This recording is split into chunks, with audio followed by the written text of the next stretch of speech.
Je vais vous inviter à vous lever. Merci Seigneur. Alléluia. Je vais t'inviter à élever ta voix et prier.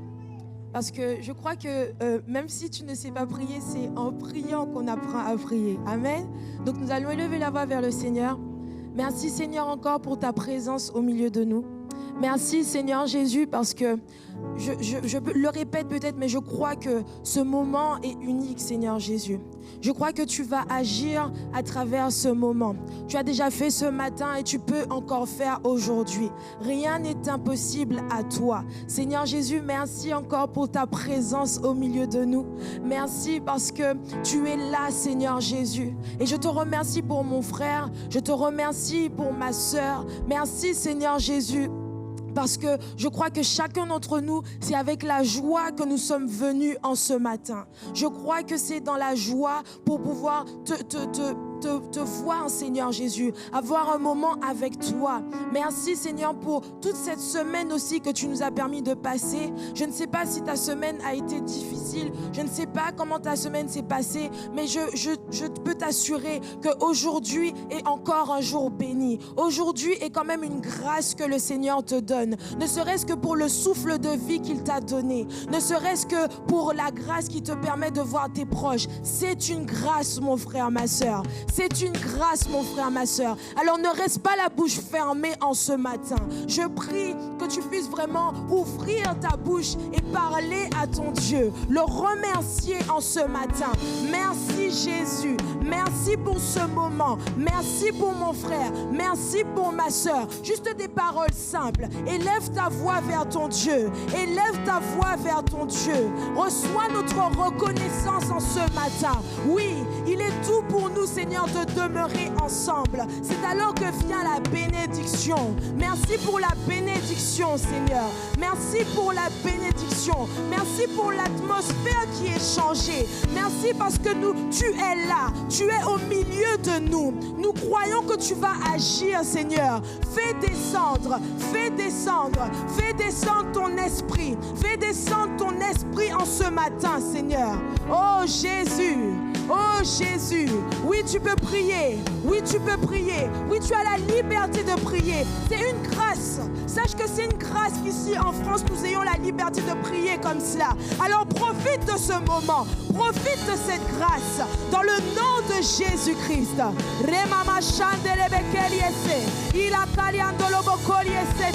Jésus, merci pour ta présence, Jésus, merci pour ton souffle, Jésus, merci pour ton mouvement en ce matin. Oui, tu vas agir. Oui, le Dieu des miracles va agir. Oui, le Dieu de guérison va agir en ce matin, mon frère, ma soeur. Alléluia. Gloire à toi, Jésus. Tu peux acclamer en ce matin. Tu peux acclamer en ce matin. Il y a une puissance dans les acclamations. Il y a une puissance dans les acclamations. Acclame en ce matin. Donne des actions de grâce à ton Dieu en ce matin, car il mérite l'acclamation. Ce n'est pas n'importe quel Dieu que tu loues en ce matin. Ce n'est pas n'importe quel Dieu que tu adores en ce matin. Élève ta voix vers lui. Alléluia. Alléluia. Merci Jésus pour ta présence. Et nous décidons de pouvoir chanter. Je veux chanter pour mon Jésus. Est-ce que tu veux chanter pour ton Jésus en ce matin? Celui qui t'a changé, celui qui t'a touché. Alléluia. Gloire à ton nom, Jésus. Alléluia. Oh, gloire à ton nom, Jésus. Merci, Seigneur. Alléluia. Je veux chanter pour Jésus, il est le roi. Dans ma vie de tous les jours. Sa victoire m'appartient. Avec toi, Jésus, je régnerai.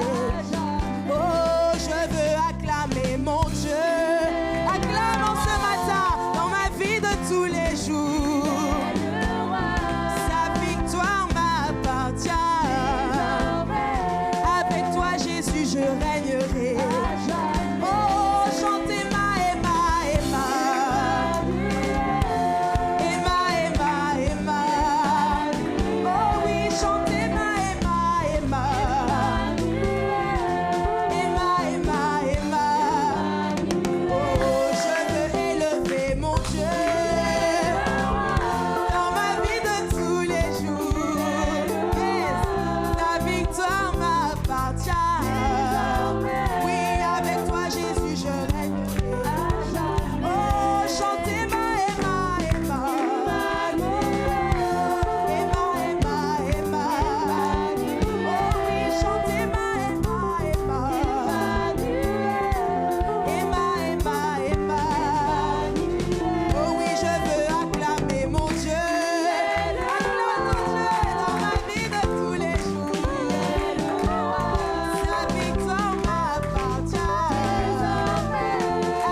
Alléluia.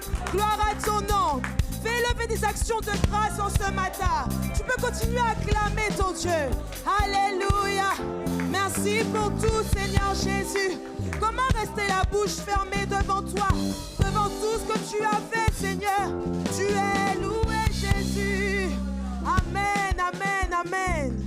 Sois béni, Seigneur. Alléluia. Je vais inviter le service d'accueil pour les offrandes.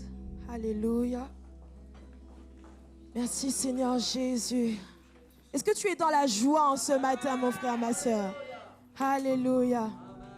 Merci, Seigneur, pour toutes ces louanges, pour toutes ces adorations que je crois que tu reçois, Seigneur. Merci encore, Seigneur, pour ces offrandes. Nous te les remettons entre tes mains, Seigneur. Bénis ces offrandes, Seigneur, qu'elles puissent vraiment servir à l'avancement de ton œuvre, Seigneur Jésus. Merci pour tout ce qui va être fait, Seigneur Jésus. Merci pour tout ce qui va être accompli. Et bénis encore ceux qui donnent, Seigneur Jésus. Que ta volonté seule, elle soit faite. Dans le nom de Jésus-Christ. Amen. Oh, oh, oh.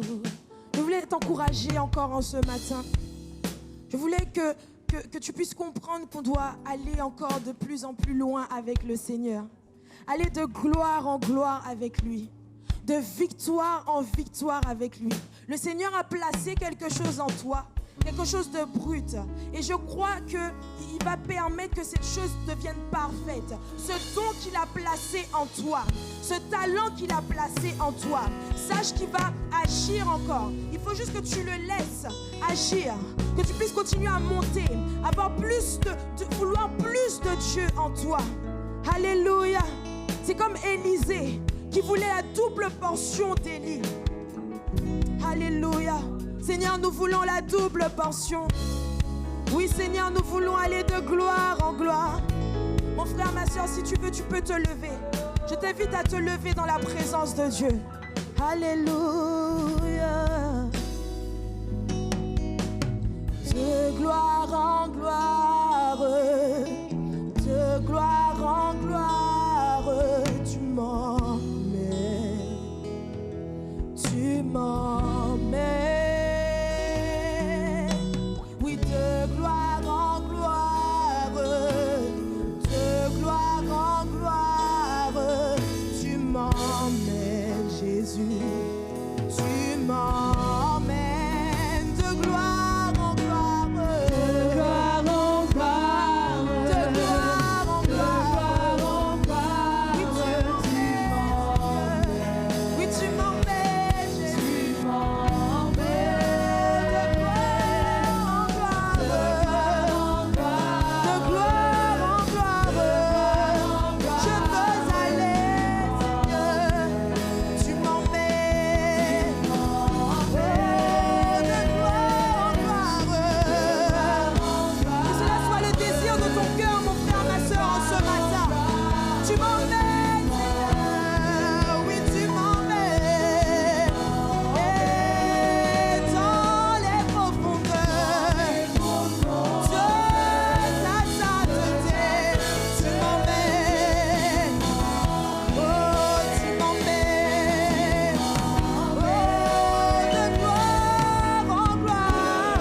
partout, Seigneur. Personne n'est comme toi, Jésus. Personne n'est. Déclare-le, personne n'est comme lui. Dans ta vie, dans ta vie, dans ta famille. Personne, personne, personne.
Église, prie. Parle en ce matin. Parle en ce matin. Sois élevé. Déclare que Jésus est élevé. Déclare au-dessus de quoi est-ce que Jésus doit être élevé. Jésus est élevé au-dessus de la maladie. Jésus est élevé au-dessus de la dépression. Jésus est élevé au-dessus de tout lien. Jésus est élevé. Jésus est élevé. Alléluia. Oui, alléluia. Sois élevé. Allez, allez. Oh, allez. Allez. Oh, sois élevé. Alléluia. Allez, alléluia.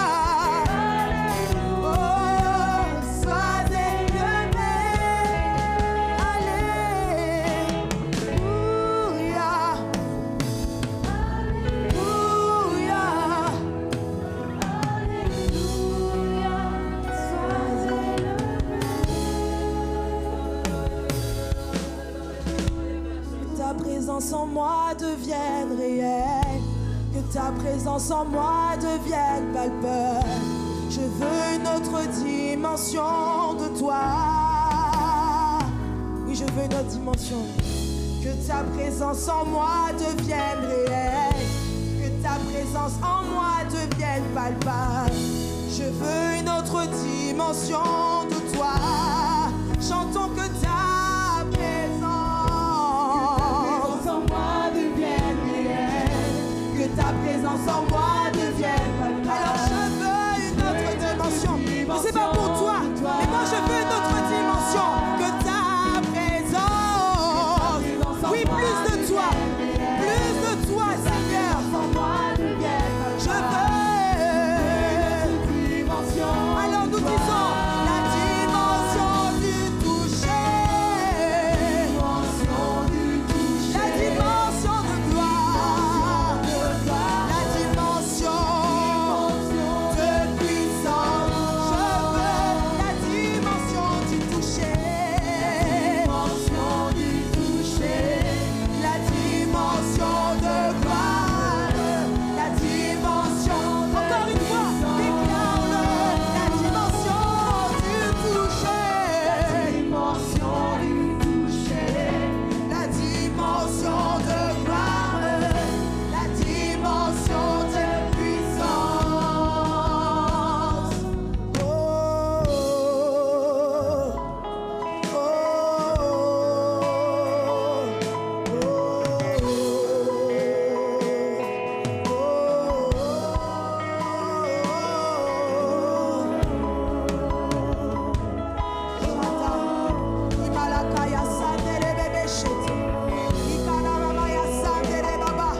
tu changes de dimension, mon frère.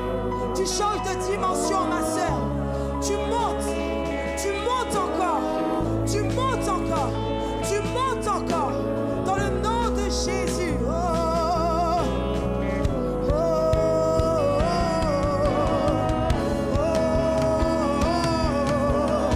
Oui, je désire une autre dimension.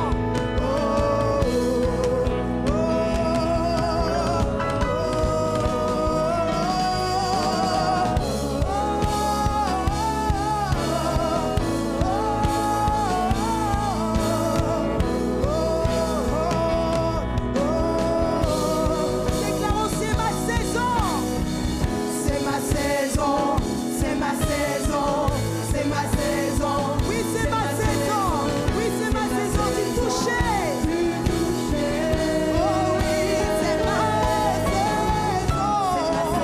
Déclare-le. À ta part, soit cette saison. Yes. De gloire. De gloire. C'est ma saison. C'est ma saison. C'est ma saison. C'est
cœurs qui ont besoin de toi.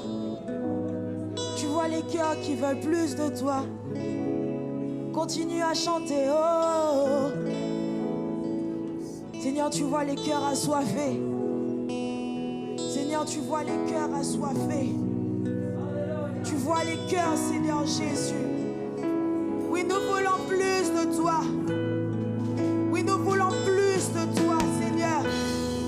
Malgré ce qui se passe autour de nous, nous désirons plus de toi, Seigneur. Nous désirons plus de toi, Seigneur. Je décide de ne pas regarder à cette armée visible, mais je décide de regarder à toute l'armée d'anges qui entoure mes ennemis, à toute cette armée d'anges. Alléluia. Oui, oui, je décide d'aller plus loin. Oui, je décide d'aller plus loin, Seigneur. Plus loin avec toi, Jésus. Je ne veux pas regarder à ce qui me fait rester à terre, Seigneur. Je veux aller plus loin avec toi. Je veux aller plus loin avec toi. Deviens plus réel. Deviens plus palpable. Que le Seigneur devienne réalité dans ta vie. Puisqu'il ne reste pas le Dieu des miracles qui a agi dans l'Ancien Testament. Mais il est le même Dieu. Il est le même hier, aujourd'hui et éternellement. Oui, il ne change pas. Le Dieu qui a ouvert la mer rouge. Oui, il peut ouvrir les portes pour toi. Crois-le en ce matin. Crois-le en ce matin. Alléluia. Le Dieu qui s'est révélé dans l'Ancien Testament peut aussi se révéler dans ta vie. Alléluia. Deviens plus palpable, je veux. Oh oui, deviens plus réel. Plus palpable. Oui, je désire une autre dimension.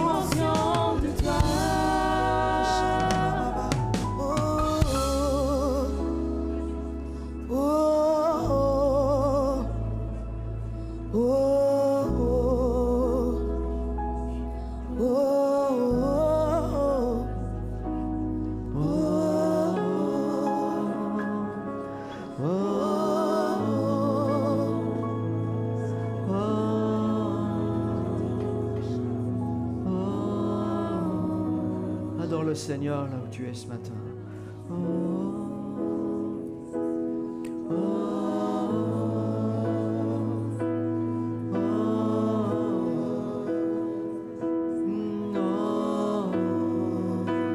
Alléluia, Seigneur Jésus. Nous pouvons, Seigneur, te toucher, Seigneur.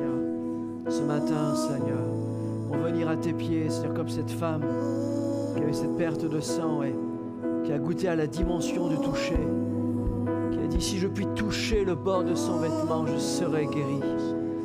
Et ce matin, Seigneur Jésus, nous venons près de toi avec ce désir, Seigneur, ce zèle en nous, cette soif. Nous disons, Seigneur, nous voulons te toucher, Seigneur. Alléluia. Et celui qui est malade sera guéri. Celui qui est attristé recevra sa joie, la joie du Seigneur. Amen. Celui qui est peiné recevra la paix du Seigneur. Alléluia, alléluia. Amen. Ne sois pas dans la peine ce matin. Sois dans la paix. Amen. Ne pense pas à toutes ces personnes qui t'ont fait du mal, qui sont là, qui t'ont blessé, mais laisse les choses se passer parce que le Seigneur vient avec sa paix. Le Seigneur viendra toucher ces personnes, viendra les bénir, viendra les convaincre du mal qu'elles ont fait et elles reviendront auprès du Seigneur. Mais toi, sois en paix, pardonne, relâche, libère. Amen, parce que la paix du Seigneur t'appartient. Elle est pour toi. Si tu touches le bord de son vêtement ce matin, au nom de Jésus. Alléluia. Alléluia, acclame le Seigneur. Alléluia, alléluia. Merci Seigneur. Merci Seigneur, merci Seigneur. Merci Seigneur. Alléluia, alléluia. Continuons d'acclamer. Célébrons le Seigneur, notre Dieu. Il est puissant, il est glorieux. Alléluia, alléluia. Alléluia. Merci Jésus, merci Jésus. Alléluia. Oh, gloire au Seigneur, gloire au Seigneur. Soyez bénis, Église. Vous pouvez prendre place. Amen. Nous sommes vraiment dans la joie d'être ici dans ce deuxième culte. Amen. Ce matin, il y avait plus de monde ici dans ce premier culte, mais c'est normal parce que vos enfants sont là-haut avec les moniteurs, monitrices. On les bénit, on pense bien à eux. Je suis monté tout à l'heure juste entre les deux réunions et je suis allé là-bas et j'ai prié là-haut. Je dis Seigneur, bénis les enfants, bénis les monitrices. Et je sais que le Seigneur est en train de le faire. Merci en tout cas pour votre fidélité. Merci pour votre amour. Amen pour le Seigneur. Et merci aussi aux chantres, aux musiciens. Amen qui se donnent beaucoup. Amen et puis à tous ceux qui sont là, le service d'accueil, l'entretien, qui se donnent beaucoup également pour qu'on puisse faire les deux cultes. Il y a eu une désaffection entre les deux cultes aussi. Et merci aux volontaires, etc. C'est vraiment bon de pouvoir compter sur les uns et sur les autres. Merci Seigneur. Vous pouvez vous applaudir ce matin. Merci. Alléluia. Gloire au Seigneur. Simplement, avant d'entendre la parole de Dieu, juste vous faire quelques annonces, vous dire tout simplement que mercredi, on se retrouve sur Zoom pour une réunion de prière. Et on va demander à Dieu de nous bénir encore et de conduire tout ce moment. Et puis dimanche prochain, de nouveau 2 cultes. On est dans une phase de test. On teste cela et bientôt, j'espère qu'au mois de juillet, on sera dans nos nouveaux locaux. Je l'espère, c'est pas encore fait, il y a toutes les démarches encore, tout ça, c'est compliqué, mais ça vient. Et là, on reviendra à un culte, parce qu'on aura beaucoup plus de place. Merci Seigneur. Donc, priez pour ça, je vous demande de prier pour ça, c'est très important. Gloire au Seigneur et merci aussi pour vos dons, vos offrandes. Et on salue aussi tous ceux qui nous visitent par Internet. Je le dis pas, je le dis rarement en fait, mais on veut saluer tous ceux qui nous visitent et on reçoit des messages de personnes qui disent mais tu sais que nous on regarde et donc on les bénit ce matin et là où ces personnes sont, bien qu'elles puissent ressentir ce que nous ressentons ici quand nous louons le Seigneur, la présence de Dieu. Amen. Sans plus tarder ce matin, je voudrais inviter notre frère Charlie à nous partager la parole de Dieu et je sais qu'il a quelque chose pour nous. Que Dieu nous bénisse tous ensemble. Amen.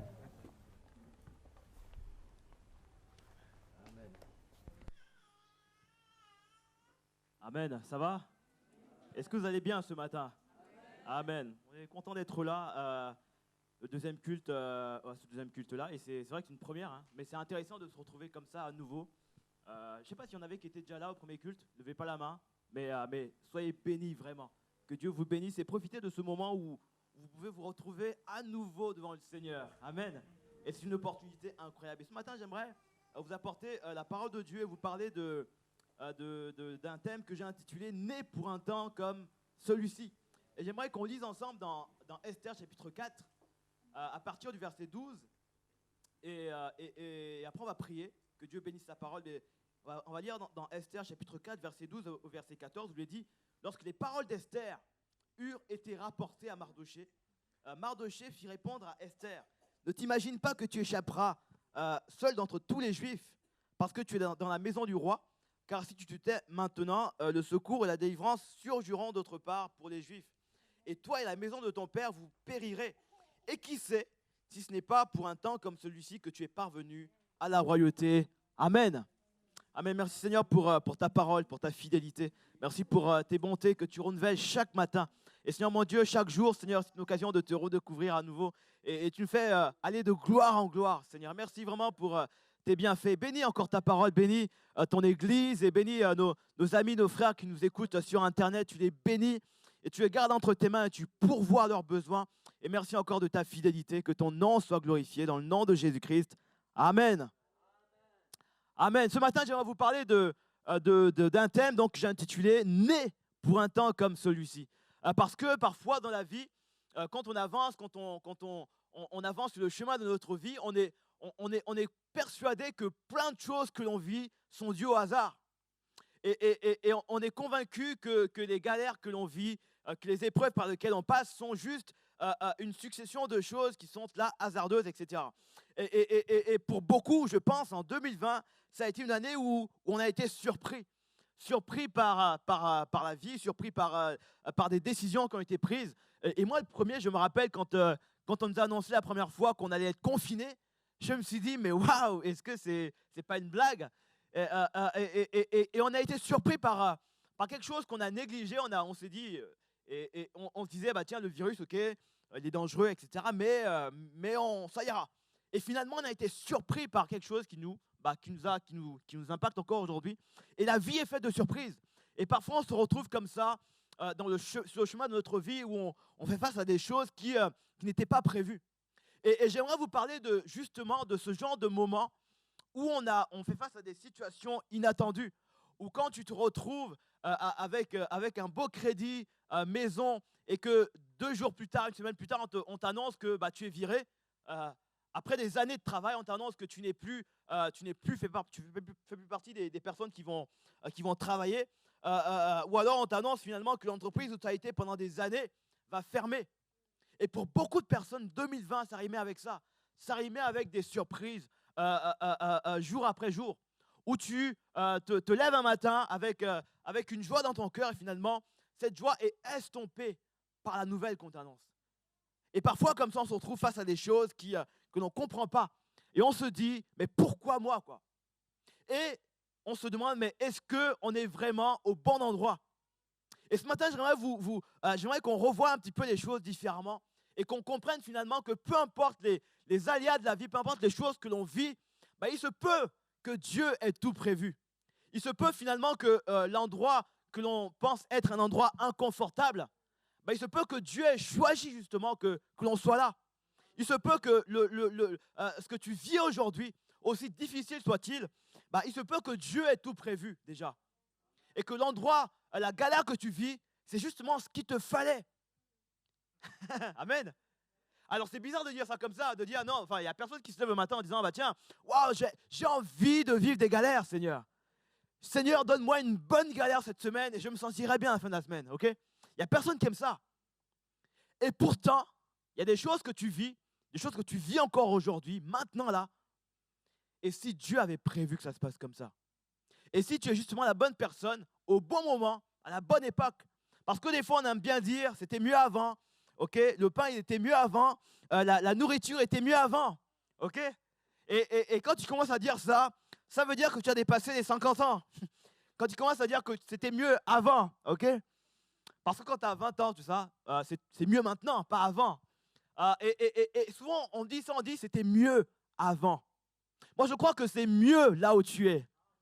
C'est mieux à l'époque où tu te trouves. J'ai parlé au premier culte d'exemple de Martin Luther King. Il aurait pu dire, mais waouh, quelle époque incroyable. Les Noirs il y a une ségrégation, etc. Il y a des choses qui ne vont pas bien, etc.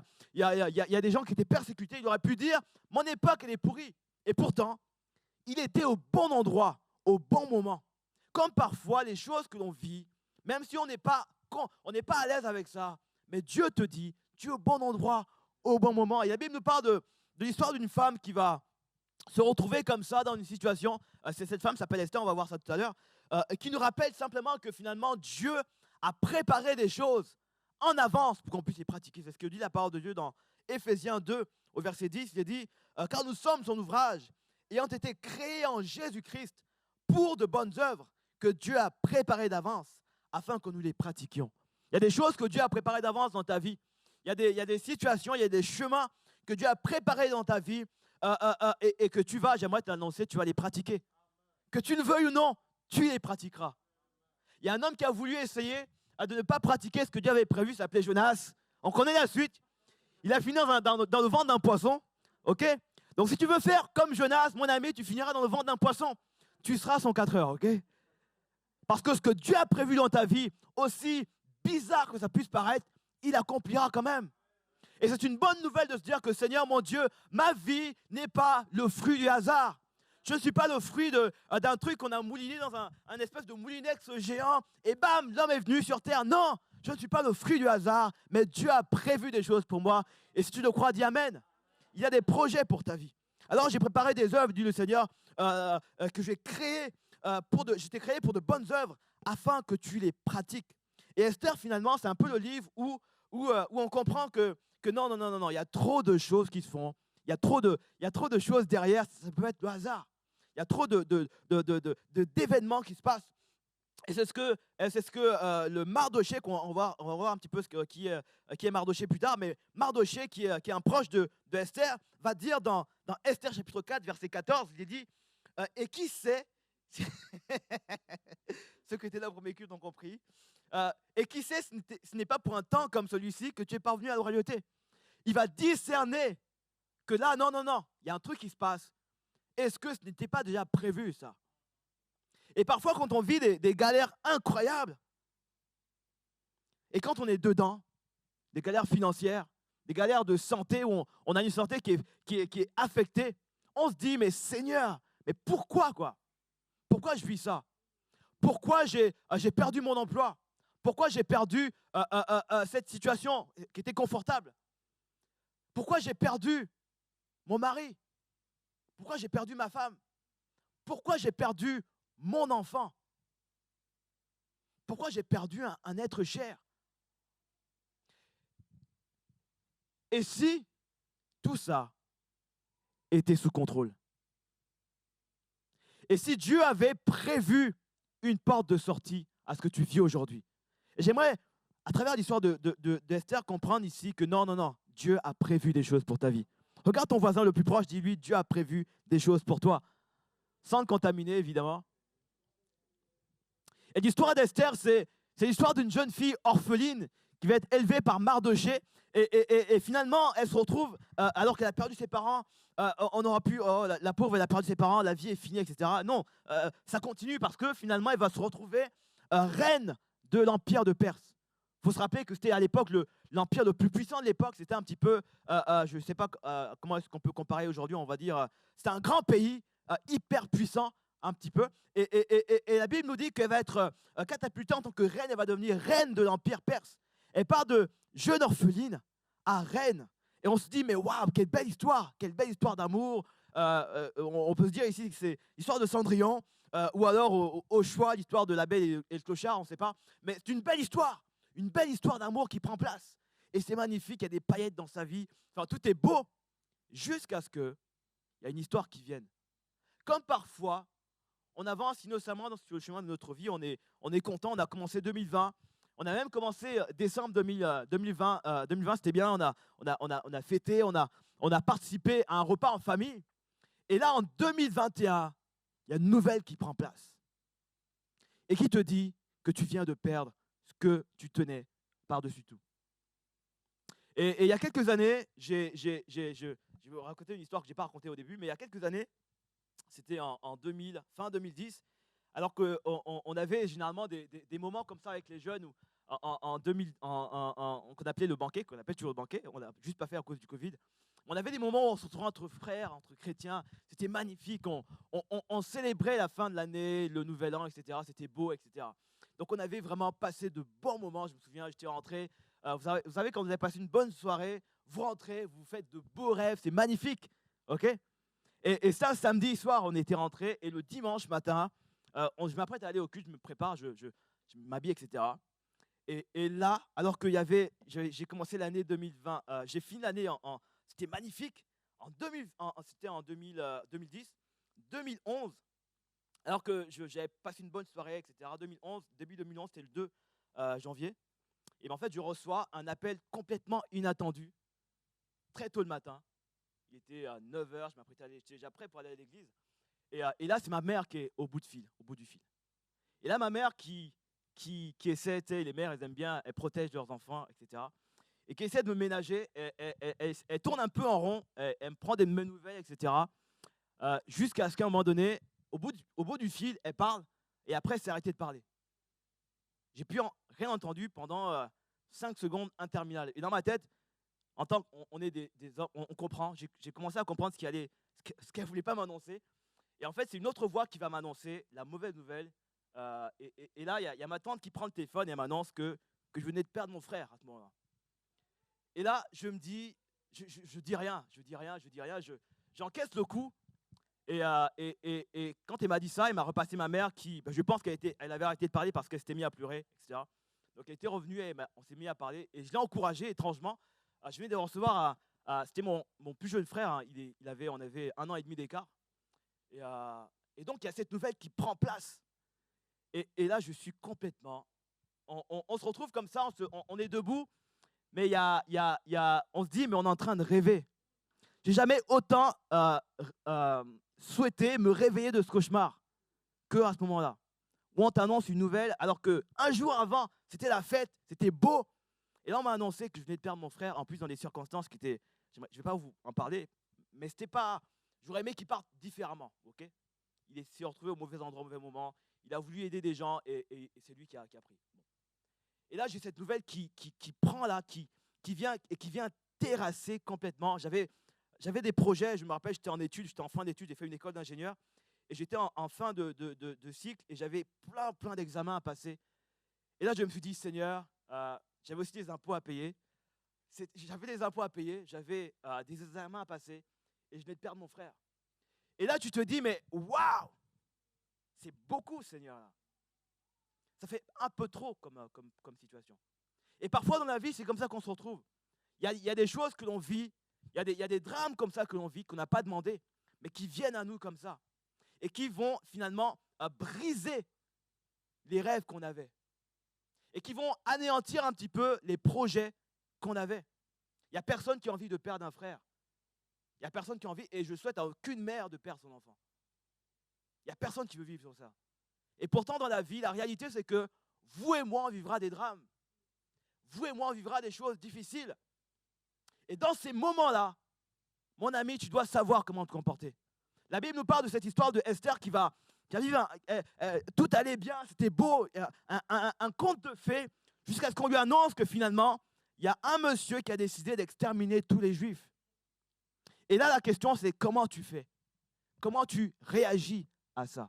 Et la Bible nous dit, et c'est ce que j'aimerais voir avec vous, comment je réagis quand je fais face à des nouvelles bizarres, quand je fais face à des choses qui n'étaient pas prévues, quand je fais face au malheur dans ma vie, quand on m'annonce que j'ai perdu un proche, quand on m'annonce que j'ai mon père ou ma mère, un proche qui est en stade terminal, qui a une maladie incurable, comment je réagis à ça? Ça, c'est des questions de la vie, ça. C'est des dures réalités de la vie. Et je pense que c'est important qu'en tant que chrétien, qu'on puisse savoir comment se comporter. Parce que la réalité, c'est que beaucoup de gens, et j'aimerais poursuivre mon témoignage, c'est que beaucoup de gens peuvent malheureusement se retrouver à prendre de mauvais chemins. Et mon frère qui m'a emmené dans la foi, lorsqu'on nous a annoncé ça, parce que c'est lui qui, le premier, c'est lui qui a vu mon frère dans l'état dans lequel il était. Et il est tombé dans l'alcool parce qu'il voulait oublier. Un homme de foi. Quelqu'un c'est lui qui m'a porté, qui nous a tous convertis dans la famille. Et c'était tellement dur qu'il a sombré dans l'alcool. Aujourd'hui, merci Seigneur, il est revenu. Il est aussi puissant qu'avant, merci Seigneur. Mais pour vous dire qu'en tant que chrétien, vous n'êtes pas immunisé contre les souffrances de la vie. Devenir chrétien, ça ne veut pas dire que tu ne vivras pas des galères. Mais la bonne nouvelle, c'est que dans tes galères, il y a un Dieu qui sera avec toi. Un Dieu qui va te fortifier. Peu importe les choses que les gens vont vivre à côté de toi, toi, tu surmonteras cela. Amen. Parce que le Dieu que je sers, il est capable de t'emmener au-delà de toutes les souffrances que tu vis. Alors qu'elle vit cette perte totale de repères, alors qu'elle a peur, Esther, la Bible nous dit, alors qu'il y a cette nouvelle qui prend place là, Esther va devoir réagir. Et j'aimerais voir avec vous 3 choses qu'on doit faire quand on fait face à des choses inattendues. La première chose que tu dois faire en premier, c'est mon premier point. La première chose que tu vas faire, normalement, c'est que tu auras peur. Et j'aimerais juste détendre un petit peu l'atmosphère en disant qu'avoir peur, c'est humain. Avoir peur, c'est normal. Et je n'ai pas envie, je sais que nous les chrétiens, on connaît bien, on connaît plein de versets, etc. Tu n'as pas reçu un esprit de timidité, etc. Il y a plein de choses comme ça qu'on cite, et finalement qui font qu'on a tendance à vouloir étouffer les émotions. Mais non, la peur, c'est réel. La peur, tu peux la ressentir. Et tu dois la ressentir. Ça m'inquiéterait que tu ne ressentes pas la peur, mon ami. Je me demanderais s'il n'y a pas un extraterrestre derrière le masque. Mais la peur, c'est normal de la ressentir. Mais ce qu'il ne faut surtout pas faire, c'est vivre avec cette peur-là. La Bible nous parle de Mardoché qui va apprendre la nouvelle. Il va dire dans Esther chapitre 4, verset 1, il est dit « Mardoché, ayant appris tout ce qui s'était passé, déchira ses vêtements, s'enveloppa d'un sac et se couvrit de cendres. Puis alla au milieu de la ville en poussant avec force des cris amers et se rendit jusqu'à la porte du roi dont l'entrée était interdite à toute personne revêtue d'un sac. Dans chaque province, partout où arrivait l'ordre du roi et son édit, il y eut une grande désolation parmi les Juifs. Il nous dit ici finalement que cet homme-là va apprendre une mauvaise nouvelle. On lui a dit finalement, on va lui dire que, écoute, on va lui annoncer que tous les Juifs vont mourir. Et il faut bien se remettre dans le contexte, il faut se mettre dans le contexte des Juifs à l'époque. On ne parle pas de juste tuer les hommes, on parle de tuer tous les Juifs. Et donc moi j'imagine un père de famille, j'imagine mon fils, j'imagine finalement une nouvelle qui dit que mon fils, que mon épouse va peut-être mourir. Et là il y a une réaction naturelle qui vient chez Mardochée, il va avoir peur. La Bible nous dit qu'il va finalement faire son deuil, il va déchirer ses vêtements. C'est ce qu'on faisait quand on était en deuil, quand on était dans cette crainte, quand on demandait de l'aide à Dieu. Il va déchirer ses vêtements, il va s'envelopper d'un sac et il va courir dans la ville. Et la Bible nous dit que non seulement lui, il va se comporter comme ça, mais au verset 3, il est dit, il y eut une grande désolation parmi les Juifs, ils jeûnaient, pleuraient et se lamentaient. Il y avait une peur qui avait pris place. Il y avait une crainte qui a pris place face à un défi incroyable. Comme parfois, quand on fait face à des moments difficiles dans la vie, il y a cette peur qui vient naturellement. Il y a cette peur qui prend place quand on nous annonce ce qu'on n'avait pas prévu. Il y a cette peur qui vient là. Et beaucoup de gens se retrouvent paralysés par ça.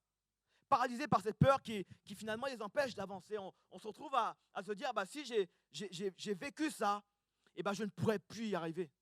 La joie que j'ai perdue, je ne la retrouverai jamais. Beaucoup de gens qui sont persuadés que la tristesse qu'ils ont maintenant, la peur qu'ils ressentent maintenant, va les accompagner toute leur vie. Convaincus que les galères que tu vis maintenant, ce sera ça ton lot toute ta vie. La peur a cette capacité de te dire, de te faire croire que ce que tu vis aujourd'hui va t'accompagner toute ta vie.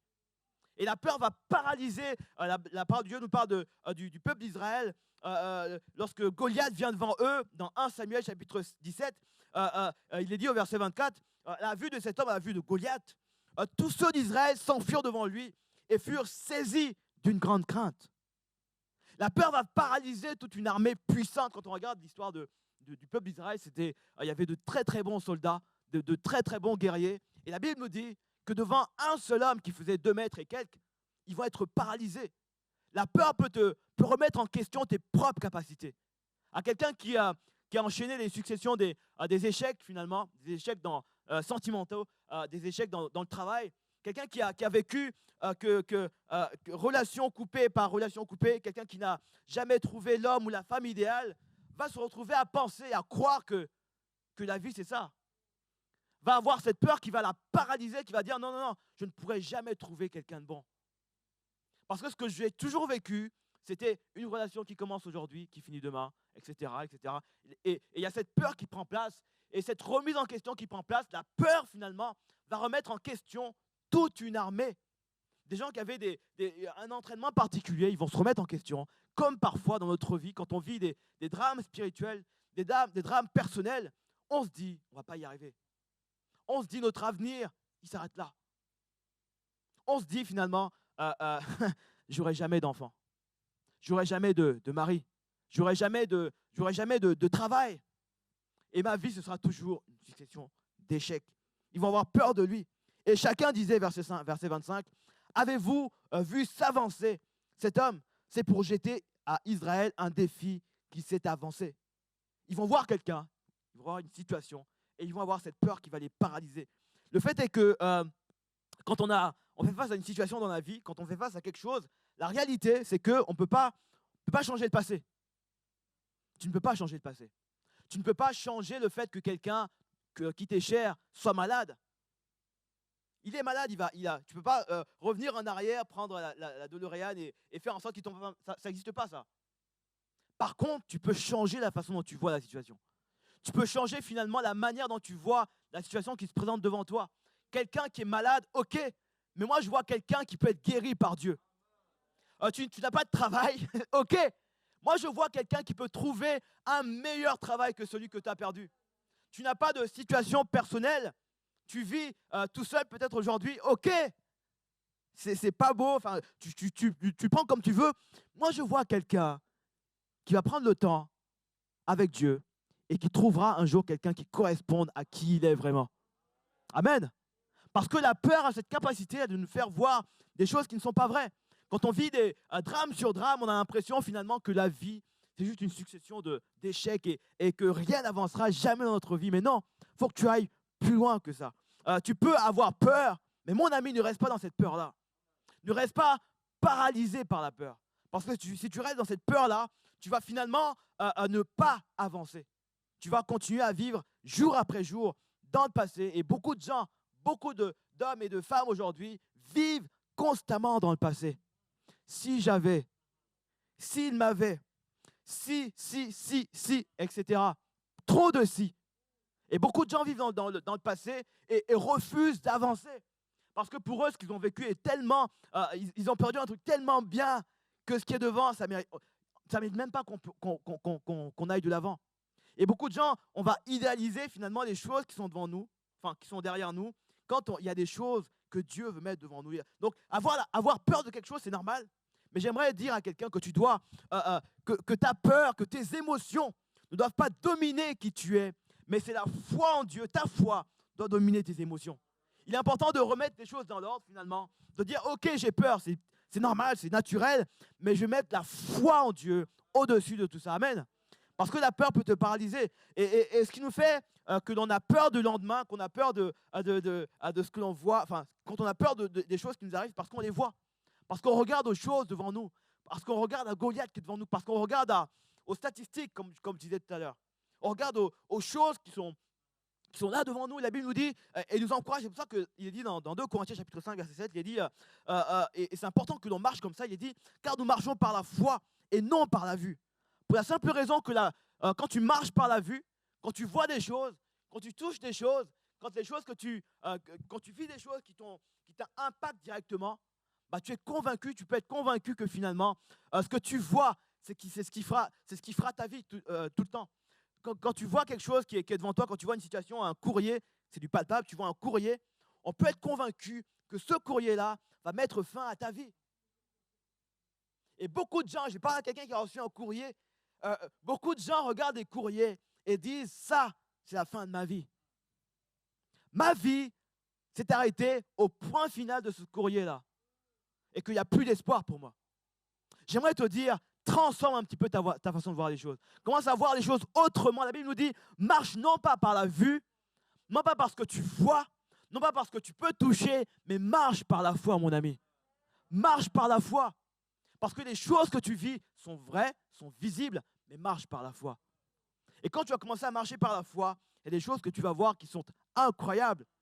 Et je dis souvent, c'est ce que je me dis aussi souvent, si ce que tu vois te fait peur, mon ami, ferme les yeux. Si tu vois un géant, il te fait peur, ferme les yeux. Par contre, ne le faites pas pendant que vous conduisez, c'est pas... Dites pas que c'est moi, ok? Mais si tu vois un géant devant toi, ferme les yeux. Et quand tu vas fermer les yeux, mon ami, crois-moi, Dieu va t'ouvrir les yeux. Tu fermes les yeux pour que Dieu t'ouvre les yeux. Je me rappelle de cette histoire, enfin, vous l'avez certainement lu également, cette histoire et c'est May qui en a parlé, ça m'a inspiré tout à l'heure pendant les chants, cette histoire de Élisée, son serviteur. Ils sont entourés d'une armée incroyable. Et faut être malhonnête pour dire que, pour faire comme s'il n'y avait pas d'armée. Non, il y avait une armée qui était là. Faut être malhonnête pour dire que non, avoir un cancer, c'est pas difficile. Non, c'est difficile d'avoir un cancer. C'est difficile d'être malade. Et de perdre un emploi, c'est difficile ça. D'être tout seul, d'être abandonné, c'est compliqué. Mais il y a des choses que tu vois qui sont certes compliquées. Mais quand tu vas fermer tes yeux, et quand tu vas commencer à voir autre chose, quand tu vas commencer à fermer les yeux, et quand Dieu va t'ouvrir les yeux, tu verras des choses encore plus grandes que ça. Il y a quelqu'un qui est là et qui a besoin d'entendre ça. Tu as vécu tellement de choses que ce que tu vois aujourd'hui, c'est un avenir toute seule, un avenir sans espoir. C'est une succession d'échecs. Et du coup, ce que tu as vécu a remis en question plein de fondamentaux, plein de choses que Dieu t'a dites, plein de choses que Dieu a dit à ton sujet. Il y a des promesses pour ta vie. Mais en fait, tes promesses-là, tu les vois, ok, tu les proclames, mais elles ne sont plus vraies, elles ne sont plus palpables pour toi. On va faire une pause et je vais te dire, ok, maintenant ferme les yeux et commence à voir les choses que Dieu dit à ton sujet. L'ennemi a dit que tu n'arriveras jamais, ok. Mais le Dieu que tu sers dit que tu iras de gloire en gloire. L'ennemi a dit que la maladie que tu as, elle est incurable. Mais le Dieu que je sers est le Dieu qui guérit les malades. L'ennemi a dit que ton enfant n'ira jamais loin dans la vie, mais le Dieu que je sers a dit, la bénédiction que j'ai, ce sera pour toi, pour ta famille et pour toutes les personnes qui seront au loin. Moi et ma maison, nous servirons l'Éternel, dit la parole de Dieu. Alors j'aimerais que tu prennes par la foi, non pas ce que le monde dit, non pas ce que l'ennemi te dit, et je sais qu'il le dit. La Bible nous dit que le diable est comme un lion qui rugit, il crie, il rugit. Et quand tu rugis, on a peur on a peur de tout ça, on est là, oh, wow, ça rugit. Waouh, il rugit. Et moi, je ne peux m'empêcher d'imaginer le lion qui rugit, mais qui n'a pas de dents, ok? Et ça ramène les choses à leur place. Imaginez maintenant un lion qui rugit sans dents. Ça fait un peu moins peur quand même. C'est pour vous dire ici que le diable rugit, ok. Mais je prie que la voix de Dieu en toi rugisse encore plus fort. Que le lion de la tribu de Juda rugisse encore plus fort dans ta vie.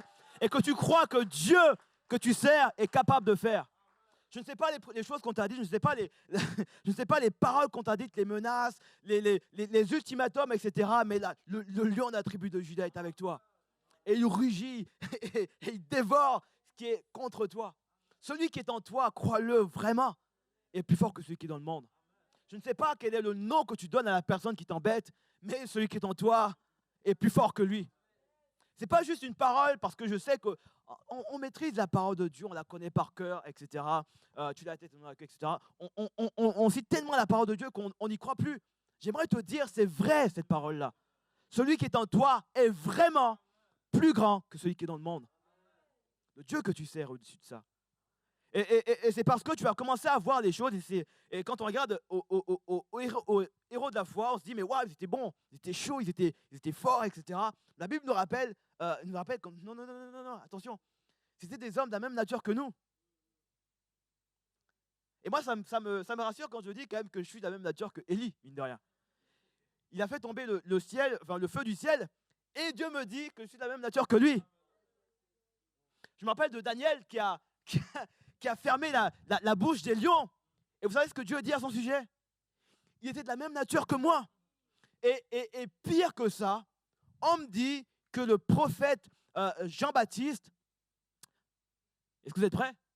Le prophète Jean-Baptiste était supérieur à chacun d'entre eux. Enfin, le prophète Jean-Baptiste, il a dit que c'est cet homme-là qui était juste le dernier prophète avant la grâce. On nous dit que ceux qui sont dans le royaume de Dieu sont supérieurs à toutes ces personnes-là, Jean-Baptiste y compris. Ça, c'est ce que la parole de Dieu me dit. Le lion rugit, le diable rugit, il me dit, tu n'y arriveras jamais. Le lion rugit en disant, tu vois la tristesse que tu ressens là, ce sera toute ta vie comme ça. Et c'est vrai que quand on a vécu ce drame familial, ça a dû mettre au moins 5 ans. Aujourd'hui, je peux vous en parler sans pleurer. Ce n'était pas possible avant. Et parfois, on peut se dire que ce que l'on vit, les drames que l'on vit, ce sera comme ça toute notre vie. J'aimerais te dire que non, ça ne marche pas comme ça. Le diable va te dire que toute ta vie, ce sera ça. Toute ta vie, tu n'auras que galère sur galère. Toute ta vie, tu n'auras personne qui te dira de belles paroles. Toute ta vie, tu ne vivras jamais le vrai bonheur. Parce que c'est ce que le lion rugissant dit. Mais Dieu te dit, j'ai des promesses pour toi. J'ai un avenir et de l'espérance pour toi. J'ai des projets de paix pour toi. Et c'est vrai qu'on les connaît ces paroles. Mais Dieu, il le dit et c'est vrai, mon ami. Ma soeur, mon frère, c'est vrai ce que Dieu dit. Et j'aimerais rassurer quelqu'un, j'aimerais inviter les musiciens, les chantres. J'aimerais parler à quelqu'un ce matin qui a besoin d'entendre que le Dieu qu'il sert est bon. Le Dieu qu'il sert est fidèle. Esther, Mardoché ont reçu une mauvaise nouvelle. Peut-être que tu en as reçu également et je sais combien une mauvaise nouvelle, ça fait mal et c'est compliqué. Mais j'aimerais t'encourager à ne pas t'arrêter là. J'aimerais t'encourager à commencer à voir les choses que Dieu voit, lui. Tu ne vois pas encore la réponse à ta prière. Ça fait des années que tu pries. Ça fait des années que tu espères en Dieu. Ça fait des années que les frères ont prié pour toi. Et tu ne vois toujours rien qui se passe. Alors ferme les yeux. Et par la foi, commence à voir les choses que Dieu a préparées pour ta vie. Il y a de bonnes choses. Et Seigneur, pardon pour toutes les fois où j'ai laissé mes yeux grands ouverts sur les situations qui m'ont fait du mal. Quand il fallait juste que je ferme les yeux pour que tu les ouvres à nouveau vers de nouvelles choses. Parfois, on regarde la vie et on se dit, mais non, Seigneur, ce n'est pas possible.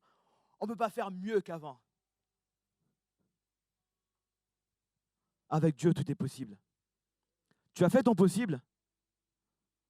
C'est peut-être le moment de laisser Dieu faire l'impossible. C'est peut-être le moment de dire, Seigneur, ok, je ne comprends pas ce qui se passe, ça me fait mal. Et j'aimerais insister sur le fait qu'avoir mal, c'est normal. Je vais pas entendre, les chrétiens qui font comme si la souffrance n'existait pas, ça existe chez les chrétiens. On souffre également, mais il y a un Dieu qui est avec toi. Il y a un Dieu qui te soutient, il y a un Dieu qui comprend quand tu pries pour ton enfant. Il est là, il comprend la souffrance. Quand même nous, chrétiens, ne comprenons pas, on se dit, mais élève mieux ton enfant. Non, Dieu te comprend. Un chrétien peut ne pas te comprendre, mais Dieu te comprend. À quelqu'un qui est là et qui enchaîne les boulots, qui n'a pas, qui recherche, qui enchaîne les entretiens, qui n'a pas de boulot, et peut-être que quelqu'un dit autour de toi, quelqu'un pense que tu ne fais rien de tes journées, pense peut-être que tu ne fais rien pour que ça change. Il y a quelqu'un qui ne te comprend pas, mais Dieu te comprend. Dieu comprend ta situation.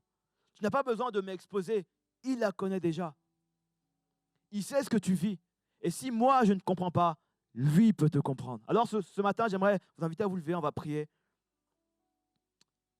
Et juste vous rappeler que, ok, les mauvaises nouvelles, ça fait mal. Et Mardochée et Esther ont eu cette crainte, mais ne reste pas dans la crainte. Fais comme eux et commence à te mettre à part. Esther s'est mise à part. Elle a prié. Elle a jeûné. Elle a fait confiance au Dieu de l'invisible. Il y a des choses que tu ne vois pas encore, mais que Dieu entrevoit déjà. Les portes que tu ne vois pas, tu penses que tout est fermé, mais il y a une porte que Dieu a déjà ouverte pour toi. Et peut-être que cette porte, c'est juste la porte de ton cœur pour le moment. Alors si c'est le cas, ouvre la porte de ton cœur et laisse-lui prendre la première place. Si cette porte est autre chose, laisse-le faire quand même. Il agira dans sa fidélité. J'aimerais finir par ce passage dans la parole de Dieu. Alléluia, merci Seigneur. Où il est dit, et je ne sais pas, je pense que ça parle à quelqu'un, dans Proverbes chapitre 16, verset 7, il est dit que quand l'Éternel, Proverbes 16, verset 7, quand l'Éternel approuve les voies d'un homme, il dispose favorablement à son égard même ses ennemis. Il y a quelqu'un qui fait face à des choses, il y a des gens qui te courent après. Il y a des situations qui t'empêchent de dormir. Mais Dieu dit, quand l'Éternel approuve tes voies, quand il est avec toi, il dispose favorablement à ton égard même tes ennemis. À toi qui as des ennemis, je prie et je proclame que Dieu va les rendre favorables à ce que tu veux. À toi qui vis peut-être un ennemi, pas physique, mais un ennemi spirituel, Dieu va te libérer de ça. À toi qui vis des défis matériels, émotionnels, Dieu est capable de faire plier ces choses-là afin que tu sois libéré totalement. Alléluia. Merci Seigneur Jésus. Merci pour ta grâce infinie. Merci vraiment pour tes promesses. C'est vrai, parfois on vit des galères qui nous font du mal, qui nous font mal, et c'est une réalité. On ne veut pas rester prisonnier de notre passé, prisonnier de notre souffrance, Seigneur. Mais on veut aller de l'avant avec toi, Seigneur. On veut persévérer. On veut fermer nos yeux aux choses visibles pour commencer à contempler les choses invisibles, Seigneur. Contempler tes promesses. Contempler l'avenir que tu as pour nous. L'espérance que tu as pour nous. Contempler les bonnes choses que tu as préparées d'avance afin qu'on les pratique, Seigneur. Je prie pour un couple ce matin qui a besoin de toi. Seigneur, viens mettre ta paix dans leur cœur. Viens mettre ta paix dans leur famille. Seigneur, je prie pour une femme ce matin qui a besoin qu'on prie pour son mari. Je te bénis pour son mari. Tu le gardes là où il est. Tu le fortifies. Mais Seigneur, mon Dieu, tu viens par-dessus tout toucher son cœur.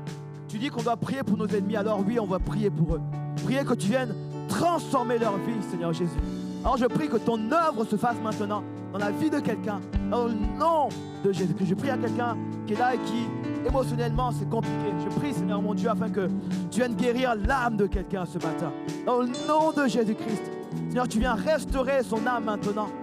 Et afin que ces promesses que tu as pour elle, soient renouvelées. Je prie que quelqu'un qui a perdu cette assurance qu'elle avait en toi retrouve l'assurance, Seigneur. Et qu'elle puisse marcher sur le chemin que tu as tracé pour elle. Merci Jésus. Car Seigneur, comme tu as délivré Esther, comme tu as délivré le peuple d'Israël, tu es capable de nous délivrer, Seigneur. Capable de faire infiniment au-delà de ce qu'on peut imaginer ou penser. Et nous, ce qu'on veut faire simplement, Seigneur, c'est fermer nos yeux et commencer à voir comme toi tu vois, Seigneur. Merci pour ta grâce infinie. Que ton nom soit glorifié. Alléluia. Jésus, tu m'as ébloui. Tu m'as ébloui par tes mélodies. Tu m'entoures. Tu m'entoures d'un chant d'amour. Et quand t'entends tes paroles proclamées pour ta vie, chant de délivrance. Je crois que le Seigneur veut te délivrer ce matin de mes craintes. Oh, je ne suis plus. Alléluia. Et tu nous libères, Seigneur Jésus. On retrouve notre place. Je suis enfant de Dieu. Alléluia.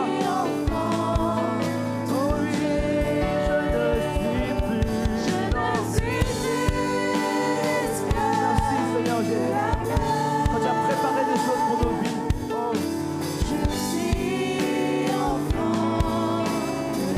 Et avant ma naissance, tu avais prévu toutes choses. Merci Seigneur. Quand tu me connais mieux que personne d'autre, Seigneur. Oh oui. Appelé par ton nom. Merci Seigneur pour tes promesses que tu renouvelles dans ma vie chaque matin. Merci car tu nous as appelés, tu nous as adoptés, Seigneur.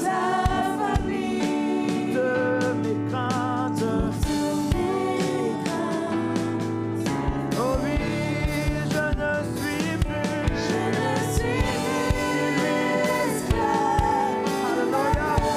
Je suis enfant de Dieu. Je suis enfant de Dieu. Oh oui, je ne suis plus dans. Je suis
libre de la peur. Je suis libre de la peur. Et malgré la peur, je décide d'avancer. Malgré la peur, je décide d'agir. Merci Jésus. Merci encore pour ce moment, Seigneur. Merci de raviver la foi, Seigneur. Merci, Seigneur, de pouvoir faire encore grandir la foi. Et que, effectivement, malgré la peur, que nous puissions y aller, que nous puissions agir, Seigneur. Gloire à ton nom encore. Merci pour ta parole. Merci pour ta parole qui va continuer à nous travailler pendant cette semaine. Et que nous puissions mettre en pratique, Seigneur, ce que nous avons entendu. Béni soit ton nom, Seigneur. Bénis mon frère, bénis ma soeur. Et que quelles que soient les épreuves qui vont arriver, que l'on puisse malgré tout garder les yeux fixés vers toi. Merci Seigneur pour la victoire qui est en toi. Merci pour cette nouvelle semaine de victoire. Sois glorifié Jésus. Amen. Soyez bénis mes frères et sœurs. Amen.